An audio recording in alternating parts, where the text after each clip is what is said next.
সমাজের পরিবর্তন হোক, আমাদের পরিবার, সমাজ, রাষ্ট্র নিরাপদে থাকে, আমরা সকলেই চাই। আমাদের মনে রাখা উচিত, রাসূলুল্লাহ সাল্লাল্লাহু আলাইহি ওয়াসাল্লাম বলেছেন, ইবনে মাসউদ রাদিয়াল্লাহু আনহু থেকে কাজটি এসেছে, কিয়ামত নিকটবর্তী সময়ে বাইনা ইয়াদাই সাআতি ইয়াযহারু রিবা, সমাজ ধ্বংস হওয়ার পিছনে সবচাইতে বড় অবদান রাখবে সুদ ছড়িয়ে পড়া। সুদ ভিত্তিক অর্থ লেনদেন, সুদ ভিত্তিক কেনাকাটা, সুদ ভিত্তিক বাড়ি বানানো, সুদ ভিত্তিক লেখাপড়া, সব জায়গায় সুদ সুদ এবং সুদের ছয়লাভ যে সময় সমাজকে গ্রাস করে নেবে, এটা হচ্ছে মানুষকে স্বৈরাচারী করে তোলা, মানুষকে আরেকজনের অর্থ চুষতে সহায়তা করা এবং উদ্বুদ্ধ করার একটা অন্যতম জাল।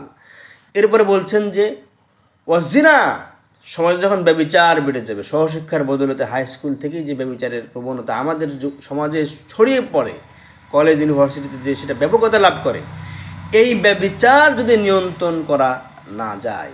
এরপরে বলছেন যে ওয়াল খমর, মাদক দ্রব্য, যা প্রশাসনের ছত্রছায়ায় অথবা ক্ষমতাসীনের ছত্রছায়ায় অবাধে মানুষের কাছে হয়তো এসে পৌঁছাচ্ছে, যুব সমাজ নষ্ট হয়ে পড়ছে। এই তিনটি সমস্যা যদি নিয়ন্ত্রণ করা না যায়, রাসূলুল্লাহ সাল্লাল্লাহু আলাইহি ওয়াসাল্লাম বলছেন যে কিয়ামত নিকটবর্তী সময়ে প্রতিটা সমাজ ধ্বংস হওয়ার পিছনে এই তিনটি ভয়াবহ অবদান রাখবে।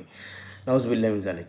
আল্লাহ রাব্বুল আলামিন আমাদের সমাজ, আমরা যারা পরিবর্তন করতে চাই, এই মৌলিক তিনটি সমস্যা, ভয়াবহ তিনটি সমস্যা, সমাজকে ভালো রাখা কোনোভাবেই সম্ভব না, যে এমন সমস্যাগুলি উপস্থিত থাকলে পারে, এই সমস্যা থেকে আমাদের সমাজকে, আমাদেরকে বের করে নিতে পারা তৌফিক দান করেন। আল্লাহুম্মা আমিন।